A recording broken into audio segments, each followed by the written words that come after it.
ए very good evening dear students, मैं BP Rana आपका अपने channel chemistry classes by Rana sir में बहुत बहुत स्वागत करता हूँ और आशा करता हूँ कि आप लोग स्वस्थ होंगे। देखिए, जैसे कि पहले चैप्टर पहली जो बेसिक कॉन्सेप्ट ऑफ केमिस्ट्री है उसमें हमने आपको जो बेसिक जो डेफिनेशंस होती हैं, जो परिभाषाएँ होती हैं वो बता दी हैं। अब थोड़ा सा न्यूमेरिकल पोर्शन लेकर चलते हैं। देखिए, न्यूमेरिकल पोर्शन में यौगिक में किसी तत्व की प्रतिशतता कैसे ज्ञात की जाती है। कैसे हम बता देते हैं कि भाई यूरिया में 40 या 40.67% नाइट्रोजन है, कैल्शियम कार्बोनेट में 40% कैल्शियम है। क्या सूत्र होता है इनका? बड़े ही आसान सूत्र से ये निकल जाती हैं। मान लिया कैल्शियम कार्बोनेट है, कैल्शियम है, उसमें कार्बन है, ऑक्सीजन है, तो तीनों की प्रतिशतताएँ हम अलग अलग निकाल सकते हैं, लेकिन सूत्र सभी का एक ही होता है। किसी यौगिक में किसी तत्व की प्रतिशतता बराबर उस तत्व का कुल परमाणु भार और बटे यौगिक का अनुभार और ऊपर गुना 100। ये सिंपल सा सूत्र होता है। चलिए देख लेते हैं बोर्ड की तरफ। आज का टॉपिक इसी बात पर है। बहुत सारे न्यूमेरिकल आपको कराएंगे और निश्चित रूप से आप लोग समझ जाएंगे। चलिए चलते हैं बोर्ड की तरफ। तो चलिए बच्चों, आज बात कर लेते हैं यौगिकों में तत्वों की प्रतिशतता कैसे ज्ञात की जाती है। देखिए, सिंपल सा सूत्र मैं आपको बता रहा हूँ। किसी तत्व की प्रतिशतता चाहे वो किसी भी यौगिक में हो, बिल्कुल आसान है, डरने की कोई टेंशन की कोई बात ही नहीं है। बेहद आसान, बेहद आसान, चुटकियों में हो जाएगा, चुटकियों में। किसी यौगिक में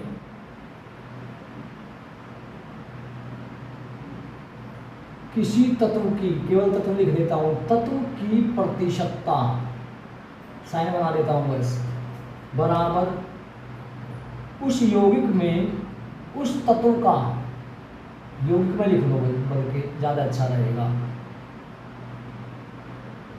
यौगिक में तत्व का कुल परमाणु भार, कुल परमाणु भार बटे यौगिक का अनुभार और बेटा ऊपर गुणा हो जाया करती है 100।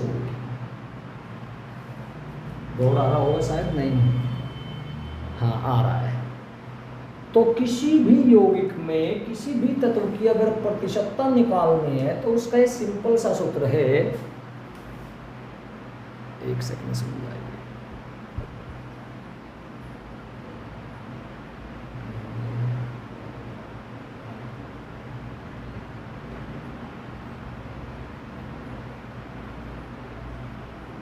जी हाँ, तो ये सिंपल सा सूत्र है आपका कि किसी यौगिक में किसी तत्व की प्रतिशतता बराबर यौगिक में उस तत्व का कुल परमाणु भार बटे यौगिक का कुल अनुभार गुना 100। यानी देखिए, मैंने आपको सबसे पहली वीडियो में, पहली दो से तीसरे नंबर की वीडियो है, मैंने उसमें आपको अनुभार निकालने सिखाए थे। और बच्चों साथ में ये मैंने कहा था आपको कि बेटा ये इतने इम्पोर्टेंट हैं, इतने इम्पोर्टेंट हैं, हर न्यूमेरिकल में, हर चैप्टर में अनुभार जरूर आएगा।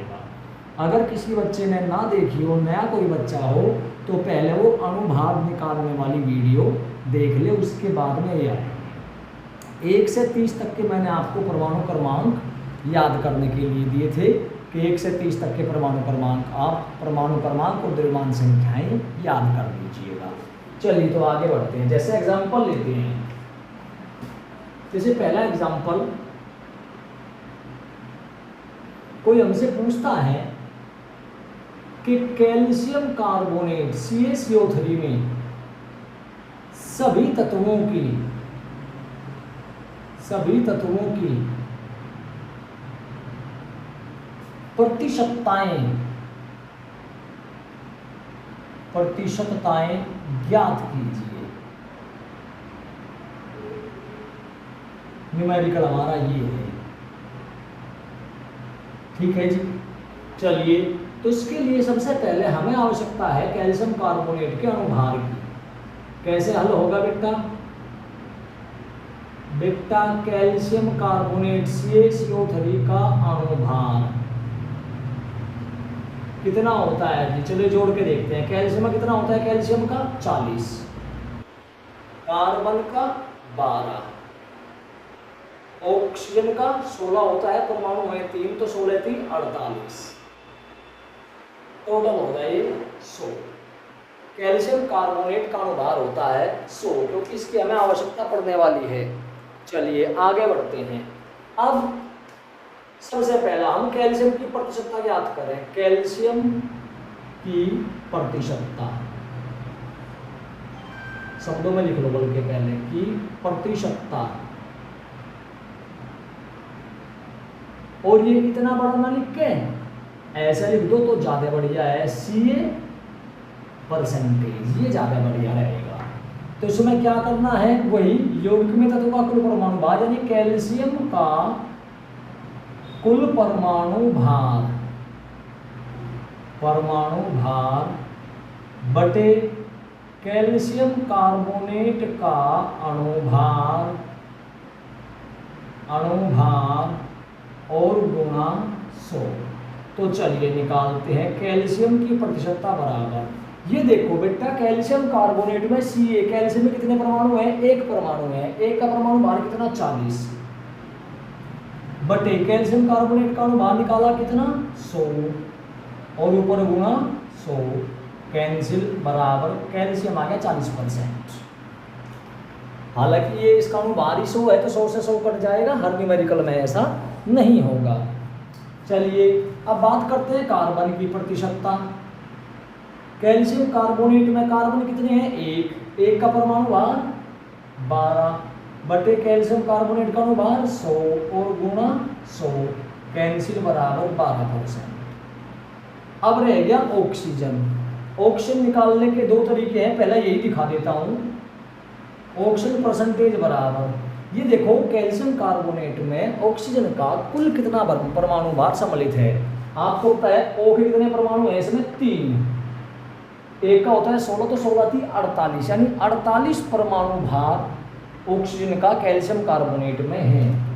तो कुल परमाणु भार जो सूत्र में लिखा गया है, कुल परमाणु भार यानी सभी परमाणु जितने भी होंगे ऑक्सीजन के, तो 16 थी 48 बटे 100 और गुणा 100 बराबर 48%। तो ऑक्सीजन का एक तो हो गया ये निकालने का तरीका, दूसरा ये भी हो सकता है। देखिए हमारे पास में तत्व कुल कितने हैं, कैल्शियम, कार्बन और ऑक्सीजन, तीनों को मिला के किसी भी यौगिक में सभी तत्वों को मिला के उनकी परसेंटेज का योग बैठता है 100। तो अगर बाई चांस हमें किन्हीं दो तत्वों की निकली हो, पता चल जाए, तो तीसरे की निकल सकती है।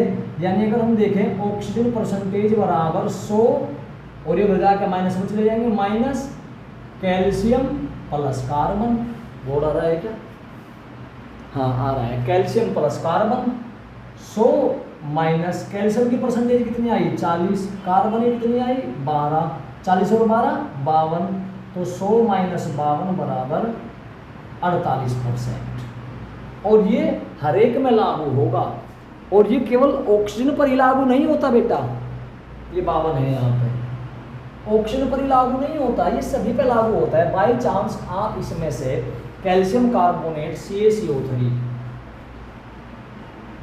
इसमें कैल्शियम की निकाल लो और ऑक्सीजन की निकाल लो, दोनों की निकाल के जोड़ दो, 100 में से कार्बन 100 में से घटा दो, कार्बन निकल आएगा। या फिर आप कार्बन और ऑक्सीजन निकाल दो, दोनों की निकाल के 100 में से घटा दो, कैल्शियम आ जाएगा। तो इस तरह से किसी भी यौगिक में परसेंटेज निकाल लेते हैं। अब बहुत बार आपने पढ़ा होगा, अगर आप थोड़ा किसान फैमिली से बिलोंग करते हो या आसपास में किसान हो, तो जो खेतों में यूरिया डाला जाता है, उसमें जो नाइट्रोजन की परसेंटेज होती है, उसके यूरिया के बैग पर यानी कट्टे पर लिखी होती है 40% या कहीं 40.66 या 40.67% लिखा होता है। वो कैसे लिखा होता है, वो भी इसी का ही कमाल है। देखिए बता रहा हूँ मैं,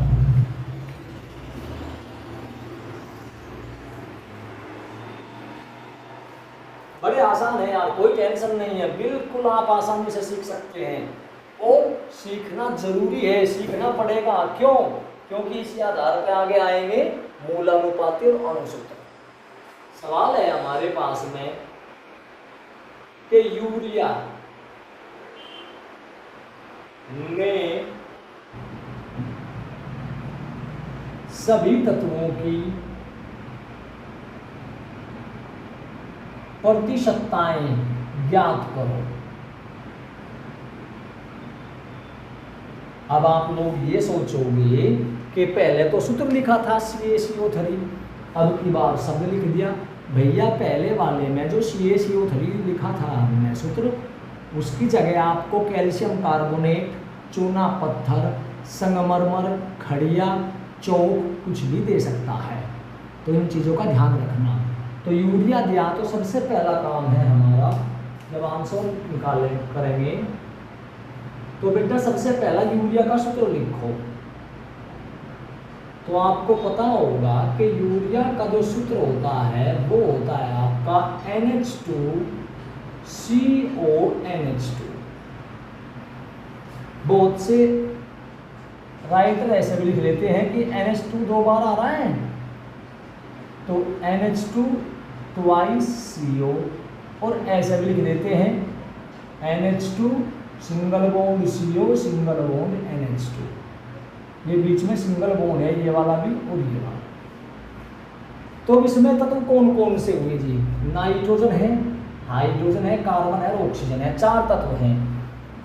4 में एक नाइट्रोजन, हाइड्रोजन, कार्बन और ऑक्सीजन। इनमें से किन्हीं 3 की निकाल के जोड़ के 100 में से घटा दो, चौथे वाले की अपने आप निकल जाएगी। अगर ना ध्यान रहे तो जो सूत्र है उसी से निकाल लो। चलिए तो पहले बात कर लेते हैं नाइट्रोजन प्रतिशतता, N%। सूत्र क्या है? यौगिक में तत्व का कुल परमाणु भार। ये देखो, ये है यूरिया, इसमें नाइट्रोजन कितने हैं? एक यहाँ है और एक यहाँ है, तो कुल परमाणु भार कितना हुआ? 2 नाइट्रोजन का 28 में 1 का 14 होता है, तो इसका 28 बटे यूरिया का अनुभार। चलो इधर निकाल के देख लेते हैं भैया। N का 14 प्लस हाइड्रोजन 2 है, plus carbon 12, plus oxygen 16, plus nitrogen फिर 14, प्लस हाइड्रोजन 2, टोटल बैठेगा 60। तो यूरिया का अनुभार कितना आया? 60। तो नाइट्रोजन परसेंटेज बराबर नाइट्रोजन का कुल परमाणु भार 28 और बटे 60 और गुणा 100। 0 से 0 कैंसिल होगी, 2 तिये 6 और 14 दूनी 28, यानी ये आ गया 14 गुणा 10 बटे 3। चलिए 14 को 3 से काटो क्योंकि 10 की गुणा आसान हो जाएगी। 3 चौक 12, बचे 2, हो गए 20, 3 छंग 18। ठीक है जी, दशमलव लगा देंगे। 3 चौक 12, बचे 2, नहीं चलती मान लगा दशमलव, हो गए 20, 3 छंग 18, बचे 2, फिर 20, 3 छंग 18, बचे 2, फिर 20, 3 छंग 18, ऐसे ही करते चले जाएंगे और गुणा 10 गुणा करते ही 40.66%। बहुत बार इस 6 को 7 कर देते हैं, 5 से ज़्यादा 46.67%, और बहुत बार केवल यही लिखा मिलता है कट्टे में 40.6%। ये तीनों ही ऑप्शन सही हैं। तो इस तरह से नाइट्रोजन की परसेंटेज निकलेगी। चलिए अब दूसरी याद करते हैं, हाइड्रोजन परसेंटेज। बेटा हाइड्रोजन कितने हैं कुल? 2 ये हैं, 2 ये हैं, यानी हाइड्रोजन का कुल परमाणु भार है 4 और बटे 60 और गुणा 100। काट दो जी, 15 आ गया, 15 चौका 60। 100 को 15 से डिवाइड करो, 15 छिका 90, बच्चे 10 लगा दशमलव, हो गए 100। 15 छिका 90, 6.6666 या 6.67% भी कह सकते हैं। ये आ गया आपके हाइड्रोजन। अब बात कर लेते हैं कार्बन। Carbon percentage. कार्बन के कुल कितने परमाणु हैं? 1 का परमाणु भार 12 बटे 60 गुणा 100। 12 पंजे 60 और 20 पंजे 100, 20% है इसमें कार्बन।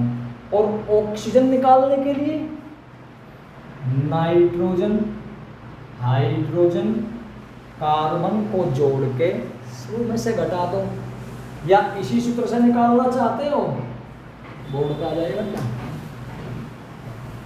इधर निकालता हूं।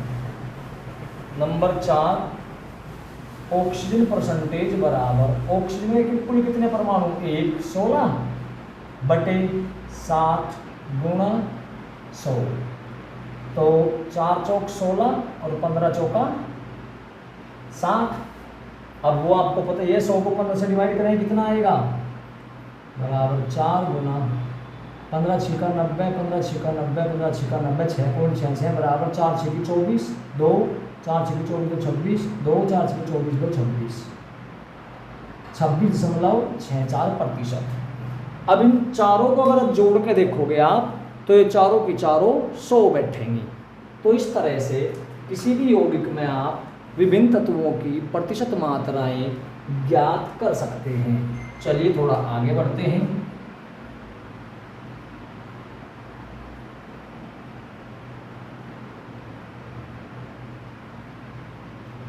बड़े आसान है और ये अगर परसेंटेज निकालने सीख लिया आपने तो ये मानिए कि 5 नंबर का सवाल आता है हाफ ईयरली में भी और एनुअल में भी कि मूलानुपाती और अनुसूत्र ज्ञात कीजिए।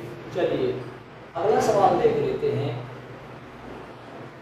Na2CO3 आपको सवाल में सोडियम कार्बोनेट भी लिख सकता है कि सोडियम कार्बोनेट में सोडियम कार्बन ऑक्सीजन की प्रतिशत मात्रा ज्ञात कीजिए, या सूत्र दे सकता है Na2CO3 में Na, कार्बन, ऑक्सीजन की प्रतिशत मात्राएं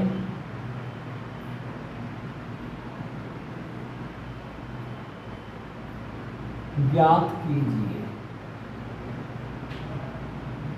ठीक है जी। या ये भी कह सकता है कि Na2CO3 में सभी तत्वों की प्रतिशत मात्राएं ज्ञात कीजिए। ठीक है। या कह सकता है सोडियम कार्बोनेट में सभी तत्वों की प्रतिशत मात्राएं ज्ञात कीजिए। या ये भी लिख सकता है कि सोडियम कार्बोनेट का प्रतिशत संगठन ज्ञात कीजिए। तब भी हमें वही करना है। प्रतिशत संगठन का मतलब है कि सोडियम कार्बन और ऑक्सीजन कितने कितने परसेंट हैं। चलिए तो सबसे पहला काम हमें सोडियम कार्बोनेट का अणुभार चाहिए। Na2CO3 का अणुभार। भाई देखो अगर किसी उल्लू ने परमाणु भार ही नहीं पता, 1 से 30 तक बता रखे मैंने, अगर वे याद नहीं करे तो मेरी मजबूरी है, उसकी समझ में कुछ भी आने वाला नहीं है। लेकिन अगर परमाणु भार का पता है तो परमाणु भार से अणुभार निकल जाएगा, अणुभार निकलते ही प्रतिशत मात्राएं यानी परसेंटेज निकल जाएगी। अणुभार देखो सोडियम में कितना होता है 23, परमाणु है 2, 23 होता है, परमाणु 2 23 दूनी 46। कार्बन कितना होता है 12, ऑक्सीजन 16, 3 परमाणु है 16 थी 48, बराबर आ गया 106। तो ये सोडियम कार्बोनेट का अणुभार आया कितना जी 106, दिख रहा है सर। ठीक है। अब इसमें हमें सोडियम की परसेंटेज ज्ञात करनी है। नंबर 1 Na प्रतिशतता, सोडियम की परसेंटेज। सोडियम का ये देखो कितने परमाणु हैं, 2 परमाणु हैं जी।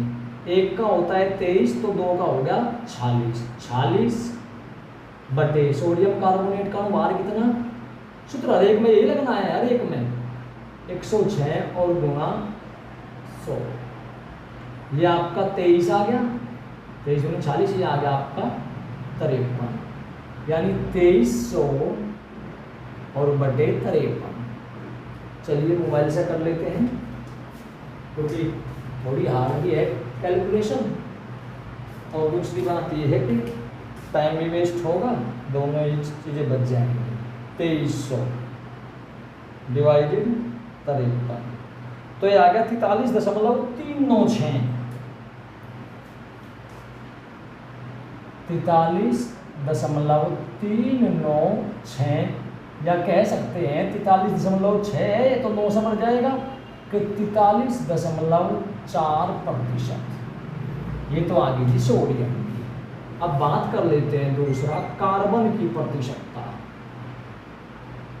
Carbon percentage. बेटा ये देखो सोडियम कार्बोनेट में कार्बन कितने हैं, 1, कितने हैं 1 का परमाणु भार हाँ 12 बटे 106 और गुणा 100, वही 4 3 बार वो 2 6 12 और 53, यानी 600 बटे 53। इसे भी डिवाइड कर लो,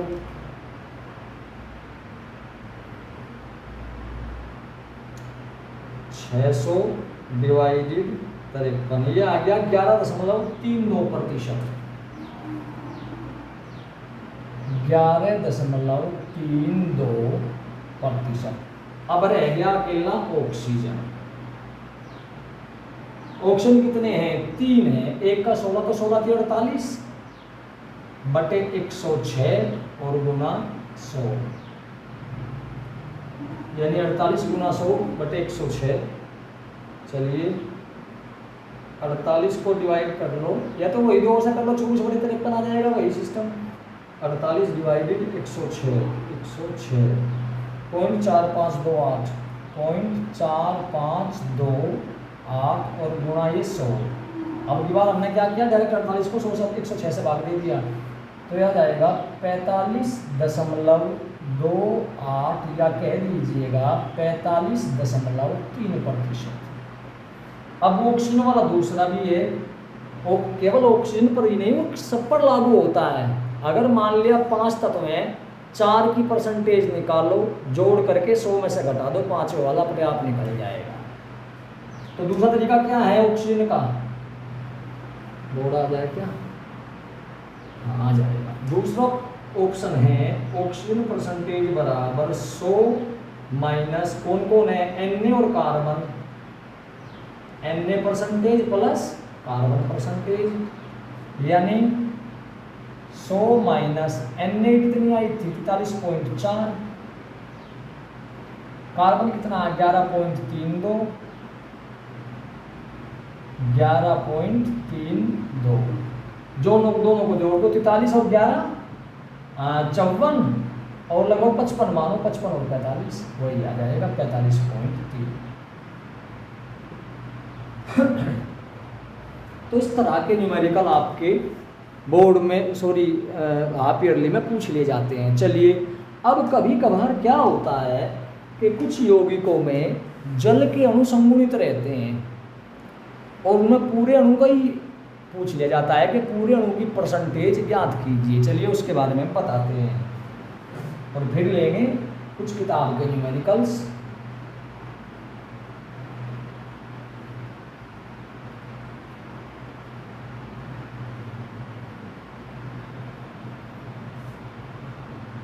बच्चों, अगर आप केमिस्ट्री को ज़्यादा टेंशन लेकर पढ़ोगे तो कुछ भी समझ में नहीं आएगा। इसकी खुराक बांध के देखो। खुराक का मतलब है रोजाना थोड़ी थोड़ी। मैं गारंटी से मैं दावा करता हूँ कि केमिस्ट्री समझ में आएगी। कोई भारी चीज़ नहीं है केमिस्ट्री। आप लोग समझते होंगे यार केमिस्ट्री तो बड़ी खतरनाक, वैसे कहने के लिए विद्वान कहते हैं कि केमिस्ट्री एक ऐसा सब्जेक्ट है जिसमें सभी सब्जेक्ट समाहित हैं। कैसे? देखिए, अगर आप हिंदी मीडियम में पढ़ते हैं, हाँ, तो मैं कह रहा था कि इसको आप बड़ा मतलब आराम से पढ़िएगा। तो जैसे कि अगर हिंदी मीडियम में कोई बच्चा है और साइंस स्ट्रीम उसके पास में है तो हिंदी तो उसमें केमिस्ट्री में पढ़ने को मिलेगी। जितने भी सिंबल और रासायनिक समीकरण मिलेंगे वे सारे के सारे इंग्लिश के अल्फ़ाबेट हैं, आप जानते हैं। इसमें क्योंकि न्यूमेरिकल्स के चैप्टर हैं तो गणित भी आ गया, तो हिंदी आ गया, इंग्लिश आ गया, गणित आ गया। इसके अलावा कुछ वैज्ञानिक ने जो खोज की थी उनके नाम के साथ में संधि हुई है कि फलां सन में, तो इसका मतलब इसमें हिस्ट्री भी आ गई। इसके अलावा कुछ थ्योरीज हैं, कुछ रूल्स हैं, प्रिंसिपल्स हैं जो कि फिजिक्स में होते हैं मेनली, तो फिजिक्स भी आ गया। इसके अलावा जो बायोमोलिक्यूल्स है, इसमें चैप्टर जुड़ा हुआ है ऑर्गेनिक केमिस्ट्री में, उसमें सारे के सारे कार्बोहाइड्रेट हैं, प्रोटीन हैं, विटामिन हैं जो कि बायोलॉजी में पढ़े जाते हैं, वो भी आ गए। तो कहने का मतलब ये है केमिस्ट्री एक ऐसा सब्जेक्ट है जिसमें सारे के सारे सब्जेक्ट आ जाते हैं। तो आप थोड़ा सा अगर मेहनत कर लेंगे तो निश्चित रूप से टेंशन नहीं होगी। तो अभी हमने सोडियम कार्बोनेट में देखा। इसके अलावा देखिए, एक तो होता है सोडियम कार्बोनेट और एक होता है धावन सोडा। धावन सोडा का जो सूत्र होता है Na2CO3 10H2O।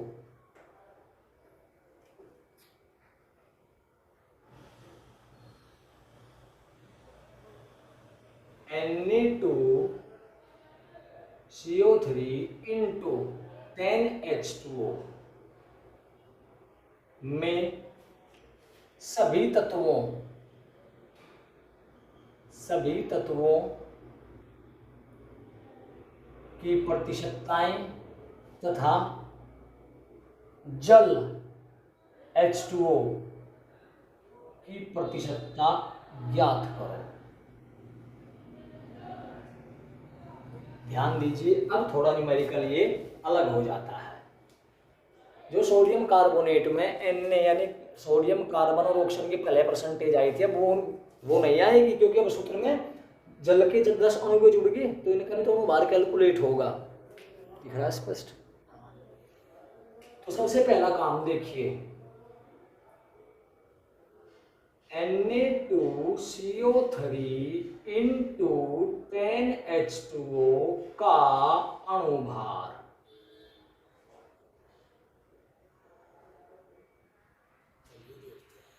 Na2CO3 का था 106, अलग अलग ना निकाल के पिछले न्यूमेरिकल में आता है Na2CO3 का 106, और जल के अणु है 10, और एक जल का अणुभार कितना होता है 18, और 10 बार है तो थोड़ा दाई 180, 106 और 180 हो गए 286, तो इसका अनुभार आया 286। अब अलग अलग तत्वों की देखें, जैसे नंबर पहले ले लो सोडियम की परसेंटेज, Na परसेंटेज आ रहा है स्पष्ट। Na परसेंटेज टेस्ट में देखो, सोडियम का कुल परमाणु भार कितना है, 2 है परमाणु, तो 23 दूनी 46 बटे कुल परमाणु भार 286 और गुना 100। कैलकुलेटर से कर लेते हैं, मोबाइल से आसान पड़ जाएगा, क्योंकि इतने बड़े गणितज्ञ हम भी नहीं है कि भाई हम बोर मारे कि भाई हम तुरंत कर लेते हैं। तो 46 100 कर लो, चलो 4600 डिवाइडेड 286, ये आ गया बच्चों 16.08, 16.08 या कह लो 16.1 लगभग, ये तो आ गया सोडियम। चलिए अब बात कर लेते हैं कार्बन की, दूसरे वाला। बाबू कार्बन परसेंटेज देखिए, पहली बार सोडियम कितनी नहीं आई थी, अलग आई थी। कार्बन कितने हैं, केवल 1 है जी, 1 का परमाणु भार 12 बटे 286 और गुणा 100, यानी 1200 बटे 286 कर लेते हैं, 1200 बटे 286, ये आ गया बच्चों 4.19, 4.19 या कह दो लगभग 4.2%। थोड़ा छोटा इसलिए लिख रहा हूं जिससे सारी सीटें आ जाए एक बार की स्क्रीन में ही। तीसरे पे आ जाओ, कार्बन हो गया ना, ऑक्सीजन देखो, ऑक्सीजन परसेंटेज। अब यहां देखिए ध्यान से, ऑक्सीजन अब 3 नहीं है, क्योंकि जल के 10 अणु हैं, 10 तो वहां होगी और 3 ही होगी, 13 होगी बेटा। ऑक्सीजन अब केवल 3 नहीं काउंट होंगे, क्योंकि जल के अणुओं का भी तो अणु बाहर ले रहे हैं। तो एक जल के अणु में कितने ऑक्सीजन होते हैं, 1, तो 10 जल के अणुओं में कितने होंगे 10, तो 10 ऑक्सीजन तो ये हो गए और 3 ये हो गए 13, और ऑक्सीजन का परमाणु भार होता है 16, तो 16 3 48, कुल ऑक्सीजन का परमाणु भार देखा 16 3 48, 4 16 कम 16 और 4 20, तो ऑक्सीजन का हिस्सा है 208 और बटे 286 और गुणा 100। इसे भी हल करके देख लेते हैं।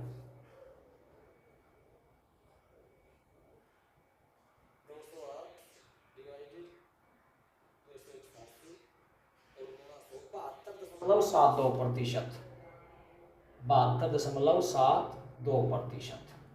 ऑक्सीजन आ गई जी, सोडियम हुआ, कार्बन, ऑक्सीजन, और रह गया केवल हाइड्रोजन। नंबर चौथे पे हाइड्रोजन।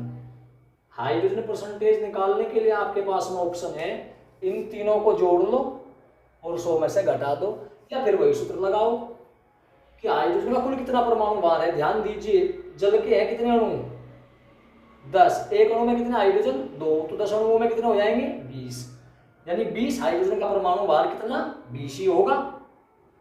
तो 20 बटे 286 और गुणा 100, यानी कि 2000 बटे 286 कर दें, 2000 डिवाइडेड 286, ये आ गया 6.993, 6.99 या लगभग 7% भी कह लो, कोई दिक्कत नहीं है, लगभग इसी बता रहा हूँ। अब आप इन तीनों को जोड़ के देख लो, मोटा मोटा सा हिसाब जोड़ ले भाई, 16 और 4 20, इसे मान लो आप लगभग 73, 73 और 20 93 और 700 हो गया। अब इसमें ये तो निकाला हमने अलग अलग तत्वों की प्रतिशतता, लेकिन अगर कोई पूछे लगे कि इसमें जल की परसेंटेज निकालो पूरे जल की, तो उस कंडीशन में देखें आप, यहां निकाल देता हूं, जल की प्रतिशतता बराबर जल का कुल अणुभार। देखो ध्यान दीजिए, इसमें जल के अणु कितने हैं 10, एक अणु का अणुभार 18, तो 10 का हो जाएगा 180, 180 बटे 286 और गुणा 100।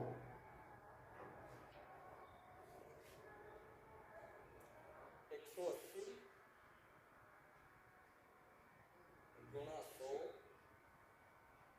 डिवाइडेड 286, 62.937, 62.937 या कह लो 62.94। अब यहाँ आप थोड़ा सा कन्फ्यूज होंगे। देखिए अब लेखक ने जो सवाल देने वाला है उसने क्या किया, अब इसको दो हिस्सों में तोड़ लिया, एक हिस्सा बना दिया सोडियम कार्बोनेट और एक हिस्सा बना दिया जल। तो जल की परसेंटेज इतनी आई, दो हिस्से बनाए तो बाकी कितना क्या आया, सोडियम कार्बोनेट, 100 में से घटा दो सोडियम कार्बोनेट, जो भी आएगा 32, 33 मान लो इसे, सॉरी 63 मान लो, 63, 7 लगभग 37% के करीब सोडियम कार्बोनेट आएगा। या निकाल के देख लो, यही कह लगे कि इसमें सोडियम कार्बोनेट का भी परसेंटेज निकालो कितनी है, तो बराबर सोडियम कार्बोनेट का अणुभार कितना 106 बटे 286 और गुणा 100, वही आएगा। इसमें 100 में से घटा के जो आएगा 106 गुणा 100 डिवाइड 286, वही 37.06, 37.06, दोनों को जोड़ लो वही 100 बैठ जाएगा। तो इस तरह से बहुत बार जब किसी यौगिक के क्रिस्टलीय अणु में जल के अणु समाहित होते हैं तो उसमें जल की परसेंटेज भी अलग से पूछ ली जाती है। चलिए अब थोड़ा सा आयनों की तरफ बढ़ते हैं, आयन का भी परसेंटेज पूछ ली जाती है, आयनों की परसेंटेज भी पूछ ली जाती है।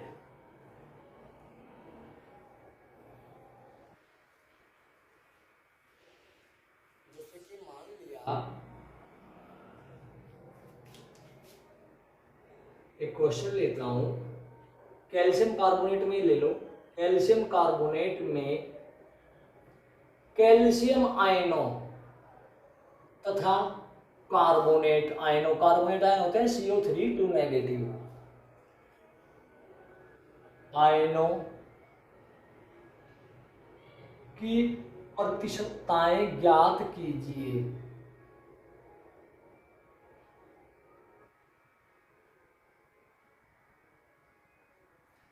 देखिए जब आयन पूछता है तो बच्चे थोड़ा कन्फ्यूज हो जाते हैं पॉजिटिव नेगेटिव चार्ज की वजह से। आयन का जो आयन भार होता है वो उसके परमाणु भार के बराबर होता है, ये ध्यान रखना। क्यों? क्योंकि परमाणु भार को क्या माना गया है, द्रव्यमान संख्या, और द्रव्यमान संख्या में क्या होते हैं, प्रोटॉन प्लस न्यूट्रॉन। यानी हम ये कह सकते हैं कि परमाणु भार में मेनली प्रोटॉन और न्यूट्रॉनों का रोल होता है। और पॉजिटिव चार्ज कब आता है, जब इलेक्ट्रॉन त्यागते हैं, तो इलेक्ट्रॉन त्यागे गए हैं तो इलेक्ट्रॉनों का तो कोई रोल था नहीं। तो किसी भी आयन का अगर हम लिखें सोडियम का परमाणु भार कितना 23, अगर कोई कह लगे सोडियम आयन का आयन भार वो भी 23, कैल्शियम का परमाणु भार 40, अगर कोई कह लगे कैल्शियम आयन का परमाणु भार या आयन भार वो भी 40। Al3 पॉजिटिव का परमाणु भार, सॉरी एल्यूमिनियम का परमाणु भार 27, अगर कोई कह लगे Al3 पॉजिटिव का परमाणु भार कह लो या आयन भार कह लो तो हो जाएगा वही 27। कार्बोनेट टोटल 60, तो CO3 2 नेगेटिव भी 60।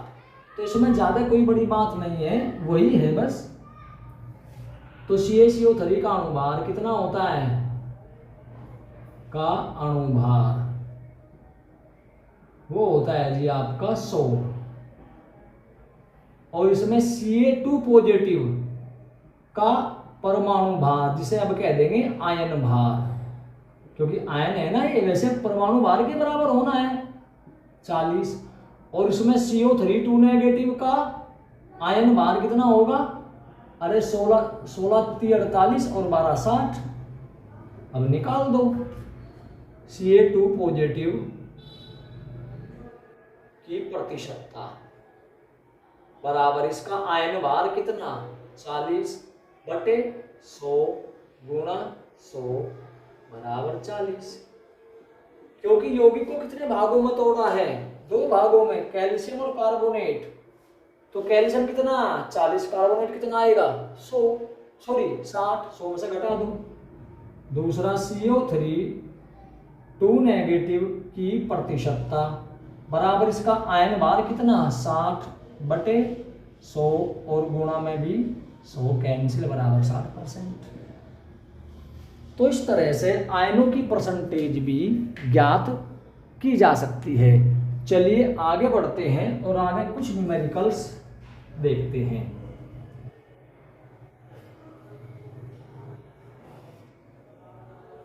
अब आपके लिए मैं न्यूमेरिकल लिख देता हूं, आप लोग करके देखें उन्हें।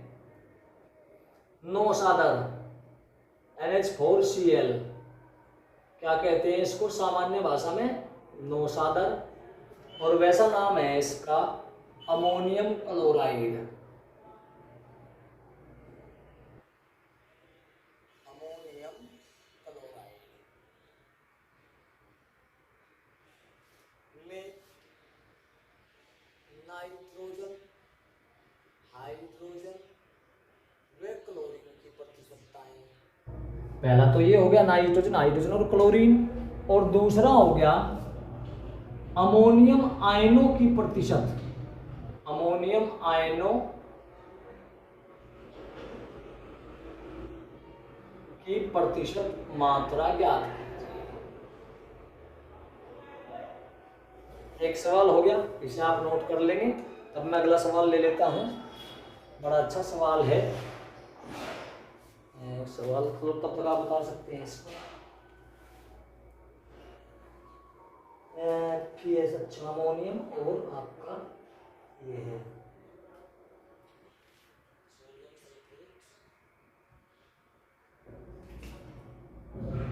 न्यूमेरिकल लिख देता हूं मैं। एक दिया है इसमें मोहर लवण, ये आप मिटो दीजिए।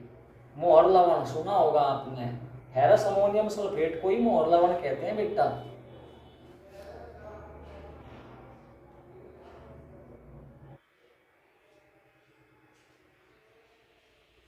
मोहर लवण या ferrous ammonium sulphate, ferrous ammonium sulphate,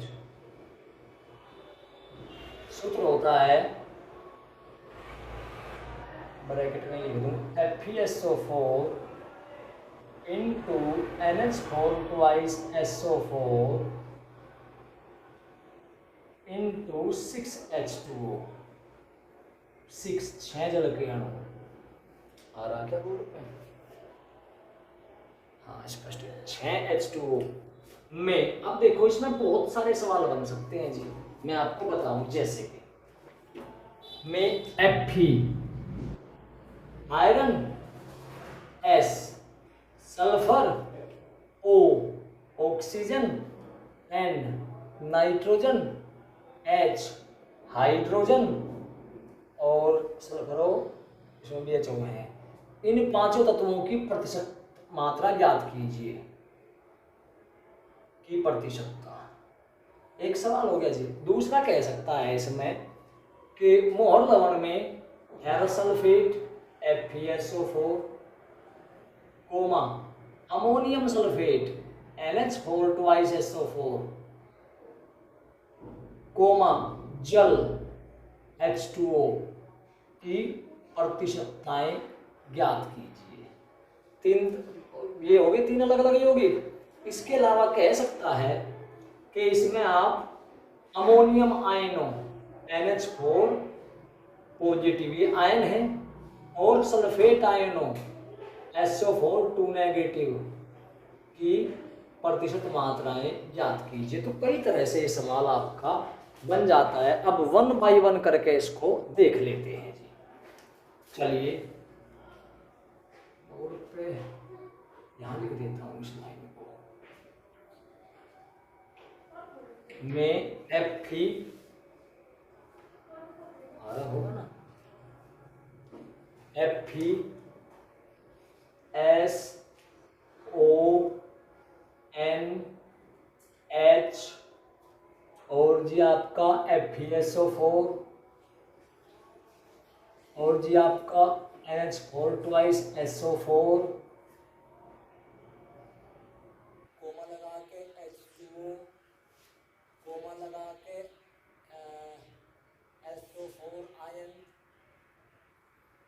comma लगा के NH4 आयन की प्रतिशत मात्राएं याद कीजिए। ठीक है। मोहर लवण, सवाल में ऐसा नहीं कि आपको सूत्र ही देगा, कह देगा कि मोहर लवण में लोहा, sulphur, oxygen, nitrogen, hydrogen, ferrous sulphate comma लगा के अमोनियम सल्फेट कोमा जल कोमा SO4 सल्फेट आयन और अमोनियम आयनों की प्रतिशत मात्राएं ज्ञात कीजिए। कोमे लगा दिए, सबके अलग अलग ज्ञात करनी है। ये भी कोमा है, ये भी। चलिए अब 1 बाय 1 करते हैं। सबसे पहला काम है हमें इसका अणुभार देखना है। FeSO4 मैंने आपको पहले भी बताया था बेटा, अणुभार बेहद बेहद इम्पोर्टेंट है। अगर अणुभार निकालना नहीं सीखा तो ये मान कर चलो कुछ नहीं आएगा, कोई भी चीज समझ में नहीं आएगी। और अणुभार निकाल लिया तो काम हो जाएगा। अणुभार कहीं से ज्ञात होगा? परमाणु भार से। 1 से 30 तक के जो तत्व हैं, पहले से 30 तक के, उनके सभी के परमाणु क्रमांक और परमाणु भार याद कर दो, ज़्यादा नहीं आती। उसके अलावा तो 5-7 तत्व हैं जिनका यूज होता है, जैसे चांदी हो गया आपका, लेड कहा जाता है, सोने का कहीं नहीं, आयोडीन कहा जाता है, तो ऐसे तत्व आ जाते हैं। तो FeSO4 into NH4 twice SO4 into 6H2O का अणुभार बराबर बेटा Fe का कितना? 56, सल्फर का कितना? 32, O का हो गया 16 चौका 64 प्लस NH4 ट्वाइस 2 बार है ना, N का कितना? 14 और ये 4 18, 2 बार है, ट्वाइस का मतलब 2 बार, तो 18 दूनी 36। पूरे SO4 का ले लो, जैसे यहाँ तो S का O का अलग अलग लिखा SO4, यहाँ पूरे SO4 का ले लो आप, कितना? 64 32 96 आ जाएगा। प्लस ये इंटू का मतलब यहाँ गुणा नहीं है, इंटू का मतलब भी जोड़ है। जल के कितने अणु हैं? 6, 1 का 18, 18 6 के 108, 8 6 14 6 20 4 24 तो 26 और 6 32 का 2 का हासिल लगे 3 और 9 12 3 15 6 21 और 3 24 से 5 29 का 9 का हासिल लगे 2 2 और 1 3। तो टोटल का अणुभार आया इसका 392। अब बस 1 बाय 1 करना शुरू करते हैं। पहला Fe की परसेंटेज हमें ज्ञात करनी है बाबू। तो इसमें पूरे के पूरे सूत्र में देखो Fe कितनी बार है? 1 बार है बस। तो 1 का परमाणु भार कितना? 56। Fe का 56 होता है बटे कुल यौगिक का अणुभार 392 और गुणा 100। कैलकुलेटर से कर लेते हैं क्योंकि कई है। ये आ गया सर आपका 5600 डिवाइडेड 392, 14.28, 14.285, बस 28 तक कर लो। Fe का आ गया जी। अब दूसरे नंबर पे निकालो सल्फर की परसेंटेज। सल्फर देखो कहाँ कहाँ है, देखिए एक तो सल्फर यहाँ है इसमें और एक सल्फर यहाँ पे है। एक सल्फर ये 2 बार आ गया, तो 2 का कितना हुआ? 1 का 32 होता है, 2 का होगा 64 बटे 392। 92 और गुणा 100 6400 6400 डिवाइडेड 392 16.326 16.326 6 आ रहा है तो इसको 3 कर लो, आसान रह जाएगा। 16.33% ये सल्फर आ गया। इसके बाद में नंबर 3 ले लो ऑक्सीजन। ऑक्सीजन देखो जी, देखो 4 तो है यहाँ पे, 4 हो गए ये, 8 और 6 हो गए जल के अणु। एक जल के अणु में कितने ऑक्सीजन, एक, तो 6 में 6 हो जाएंगे, तो 6 ऑक्सीजन तो हो गया आपके ये 6, 4 यहाँ पे 10 और 4 ये 14 ऑक्सीजन है। और ऑक्सीजन कितना होता है 16 की 14 गुणा आई 224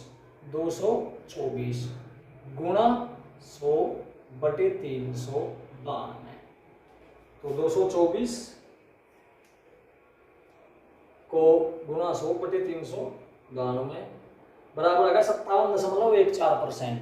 57.14%। तो कौन कौन हो गए FeS और O।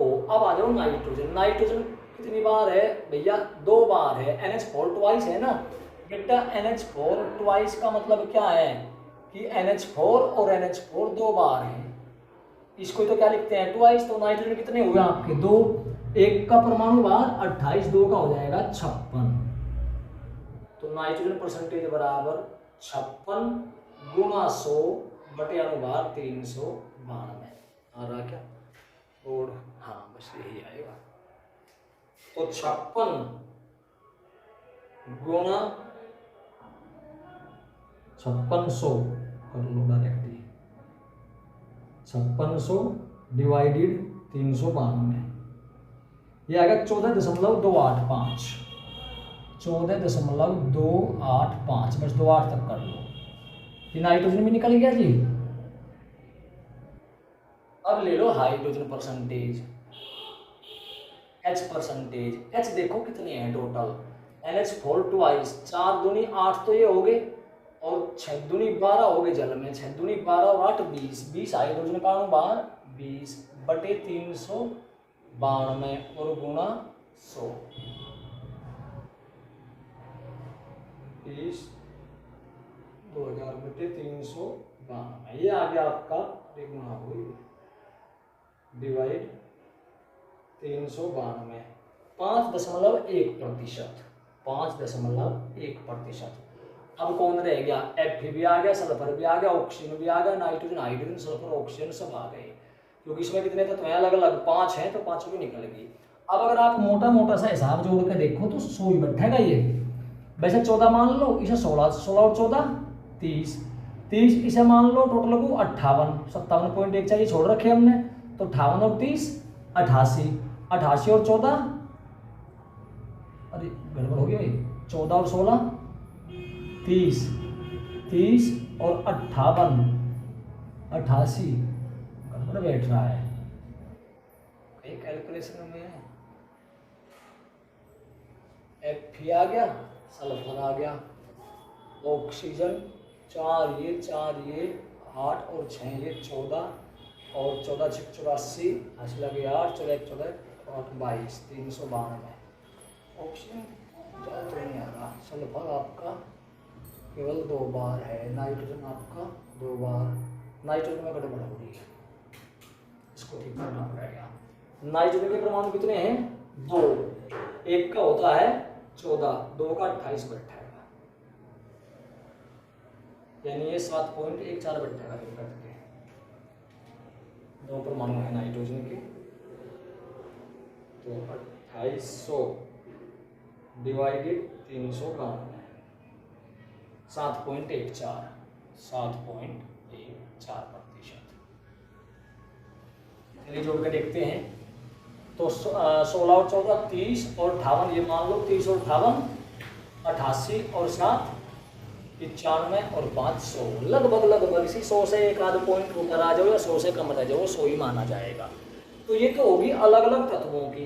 अब इसने पूछा अलग सवाल क्या है, इसमें फेरस सल्फेट की ज्ञात करनी है। चलो इसे भी देखते हैं।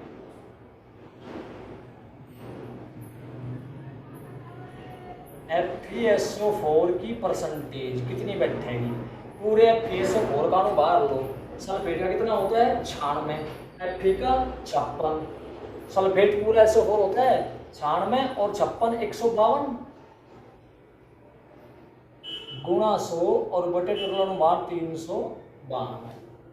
देखिए तत्वों की परसेंटेज निकल गई, सबका 100 बैठ गया। अब फेरस सल्फेट की, अमोनियम सल्फेट की और जल की निकालेंगे, इनका भी 100 बैठेगा। 152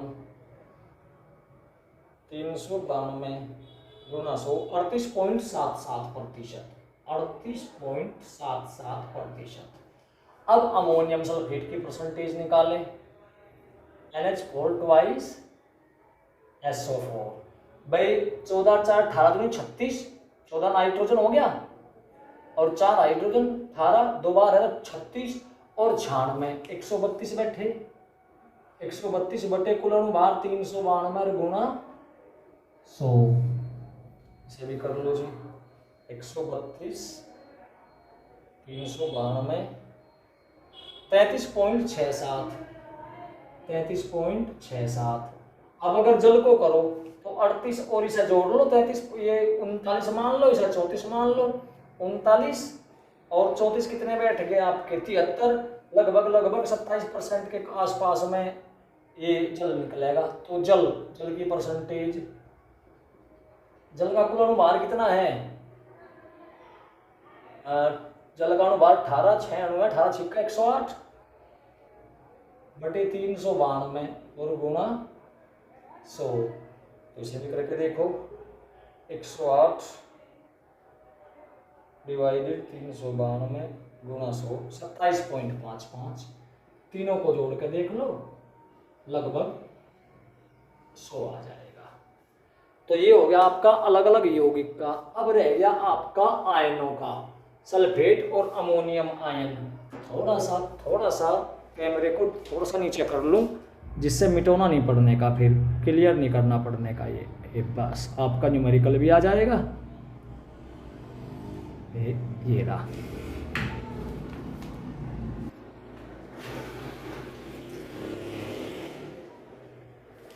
अब क्या पूछा है इसमें? अब पूछा है सल्फेट आयन और अमोनियम आयन। देखिए सल्फेट आयन SO4 2 नेगेटिव की परसेंटेज। देखिए SO4 अगर आप देखें तो यहाँ 2 बार है, एक बार तो ये है, एक बार है, ये 2 बार है। एक सल्फेट आयन का कितना होता है जी? एक सल्फेट आयन का होता है 96 तो 2 का कितना हो जाएगा 192 और बटे 392 और गुणा 100। इसे भी कैलकुलेटर से कर लो जी, पहले देख लो, 96 गुणा 2, हाँ 192 बैठता है। तो 192 डिवाइडेड 392, यह आ गया 48.97, 48.97%। हालांकि अभी आयनों का इनसे कोई संबंध नहीं रहा, ये आयन अलग टॉपिक हो गया। NH4 पॉजिटिव आयनों की परसेंटेज, NH4 कितनी बार है? देखिए NH4 भी 2 बार है, NH4 N का 14 और ये 4 18, 2 बार है 36 बटे 392 और गुणा 100। सभी करके देख लो, 3600 डिवाइडेड 392 बराबर 9.18%। अब आप ये कहोगे कि आयनों का 100 क्यों नहीं बैठा? बेटा हमने दो ही तो आयन लिए हैं, हमने एक SO4 लिया है और एक NH4 लिया है, 2 ही तो लिए। Fe आयन भी है इसमें, यहाँ आओगे अगर आप हाइड्रोजन आयन भी है, नाइट्राइड आयन भी माना जाएगा, हाइड्रोजन ऑक्सीजन, तो आयनों का फिर अलग अलग निकलेगा। तो इस तरह से कहने का मतलब ये है, एक ही सवाल में इसमें सारा का सारा निचोड़ बता दिया गया है आपको कि किसी यौगिक का सूत्र दे करके या नाम दे करके उस यौगिक में जितने भी तत्व हैं, बोर्ड आ रहा है क्या? थोड़ा सा कैमरा पीछे कर लेते हैं।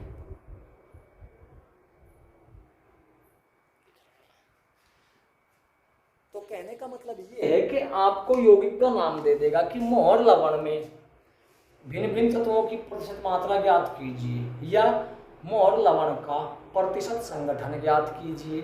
या कह देगा कि मोहर लवण में iron, sulphur, oxygen, nitrogen, hydrogen की प्रतिशत मात्रा ज्ञात कीजिए। या कह देगा मोहर लवण में जल की प्रतिशतता ज्ञात कीजिए। या कह देगा कि मोहर लवण में, यहाँ लिख देता हूँ, FeSO4 into NH4 twice SO4 into 6H2O। कुछ बच्चे सोच रहे होंगे कि इंटू का मतलब गुना होता है। हाँ बेटा गुना होता है, लेकिन अणुभार का जो टॉपिक होता है उसमें इंटू का मतलब जोड़ होता है। अणुभार वाली वीडियो में मैंने बता रखा।